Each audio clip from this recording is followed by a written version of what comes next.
عملی نیکی میں اصل شے ہے ہمدردی، ہمدردی میں مال خرچ کرنا، اور اس کے لیے ستون ہے زکوٰۃ۔ کم سے کم یہ 2.5% تو نکالو،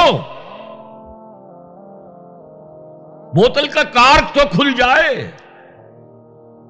پھر اور بھی دو، اور بھی دو، اور بھی دو۔ یہ تو obligatory ہے، یہ تو فرض ہے، یہ تو لازم ہے۔ لیکن مقصد کیا ہے؟ اس کو جو سمجھ لیا بس یہی زکوٰۃ ہی ہمارے ذمے میں ہے، وہ بڑے مغالطے میں۔ حضور نے فرمایا صلی اللہ علیہ وسلم،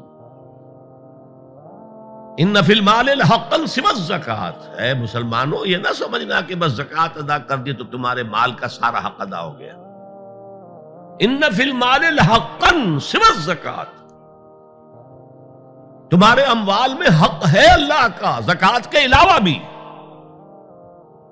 اور پھر آپ نے یہ آیت پڑھی،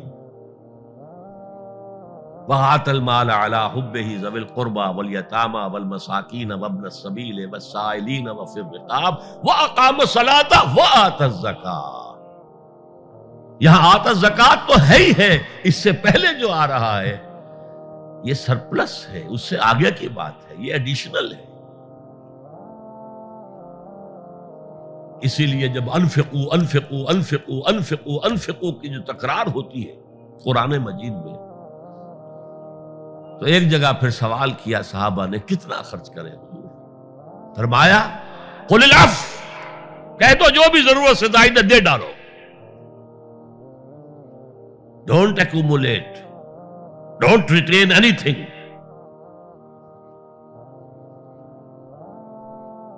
ایک بات آپ سے کہوں، آپ کچھ چونک جائیں گے، حضور نے کبھی زکوٰۃ دی؟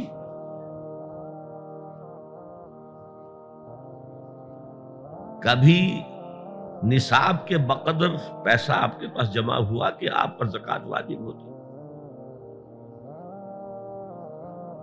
ایسی عجیب بات ہے، ارکان دین میں سے ایک رکن سرے سے غائب، کبھی آپ نے مال رکھا ہی نہیں۔ حضور کا اسوہ ہم جانتے ہیں، مسواک کر لی ہے، پانچے جو ہے ٹخنے سے اوپر کر لیے ہیں، یہ اسوہ ہے؟ ہاں ہے، یہ بھی ہے، ٹھیک ہے، سنت ہے، اسوہ تو یہ ہے۔ اور صرف آپ کا نہیں، جنہیں ہم کہتے فقراء صحابہ، ابو ہریرہ، ابو ذر، سلمان فارسی، علی رضی اللہ تعالی عنہم اجمعین، یہ فقراء صحابہ میں سے تھے، کبھی کچھ نہیں رکھا اپنے پاس۔ میں نے بتایا تھا آپ کو شاید کہ حضرت علی کی جب شادی ہو رہی تھی حضرت فاطمہ سے، کوئی مکان تھا ہی نہیں، کہاں لے کے جائے؟ ایک انصاری نے ایک حجرہ دیا ہے اپنے مکان کا، اس میں حضرت فاطمہ ودا ہو گئی۔ He didn't have any home۔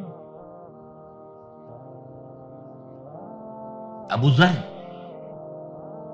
وہ تو دوسری انتہا کو چلے گئے تھے۔ قانون یہی ہے، حلال سے کماؤ، اگر ایک حد سے آگے بڑھ جائے تو زکوٰۃ دے دو، باقی تمہارے اختیار میں ہے، دینا چاہو دو، نہ دینا چاہو رکھو اپنے پاس۔ قانون اس سے زیادہ آپ کو پابند نہیں کرے گا۔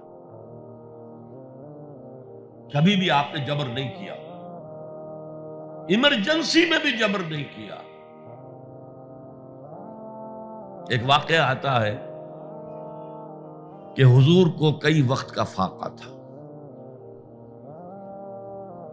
تھوڑی دیر کے بعد حضرت ابو بکر آئے، آپ نے چہرے سے پہچان لیا کہ فاقے سے۔ پھر حضرت عمر آئے، پہچان لیا کہ فاقے سے۔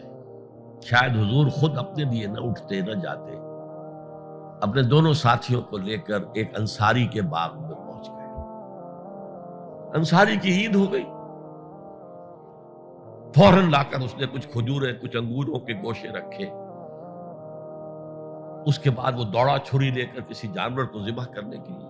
یہ ساری تفصیلیں میں کیا بتا رہا ہوں؟ مال یہ نہیں تھا کہ مدینے میں سبھی فاقے سے تھے، موجود تھے جن کے پاس مال تھا، لیکن جبراً آپ نے کسی سے کچھ نہیں لیا۔ جب وہ چھری لے کر چلا، فرمایا دیکھنا کسی دودھ والے جانور کو نہ ذبح کرنا۔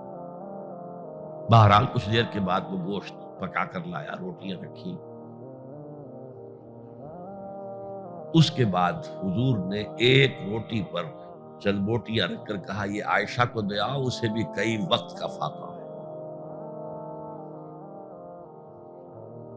اور پھر حضرت عمر کی طرف رخ کر کے کہا عمر یہ ہیں وہ نعمتیں جس کا حساب دینا پڑے گا اللہ کے ہاں۔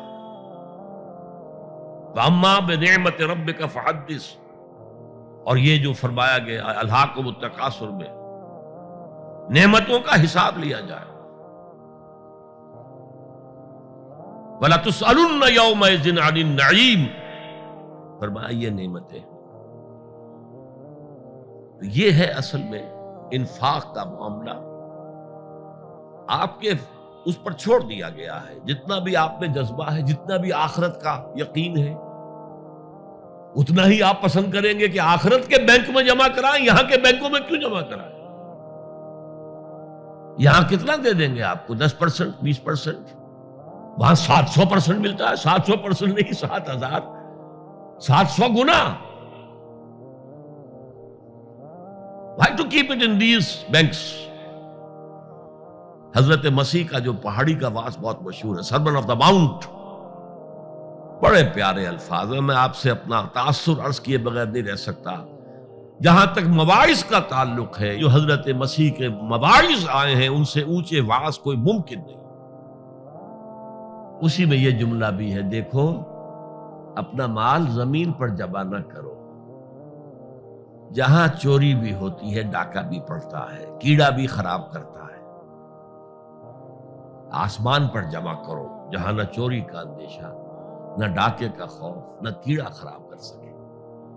اس لیے کہ میں تم سے سچ کہتا ہوں کہ جہاں تمہارا مال ہوگا وہیں تمہارا دل ہوگا۔ مال یہاں ہوگا تو دل اٹکا ہوا ہوگا، اور فرشتے اس طرح گھسیٹ کر کھینچیں گے آپ کی جان کو جیسے کہ سیخ پر سے کباب کھینچا جاتا۔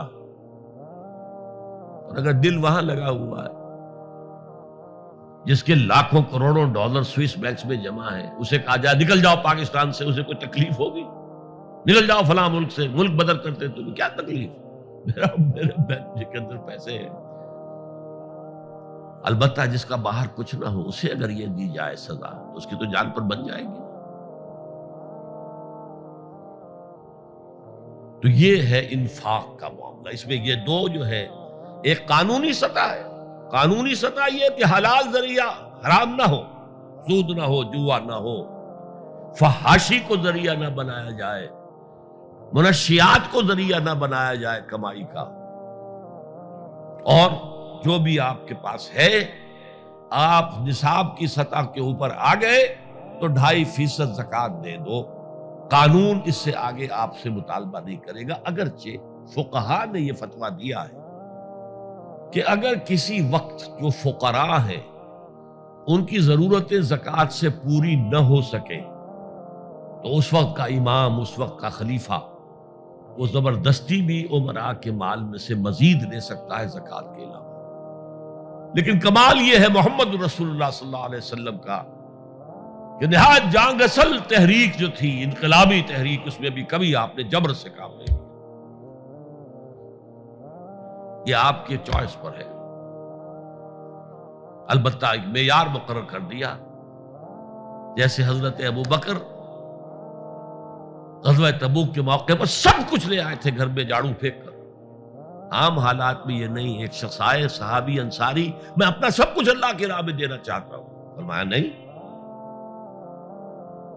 تم چاہتے ہو کہ اپنے ورثاء کو قریب اور فقیر بنا کر جاؤ؟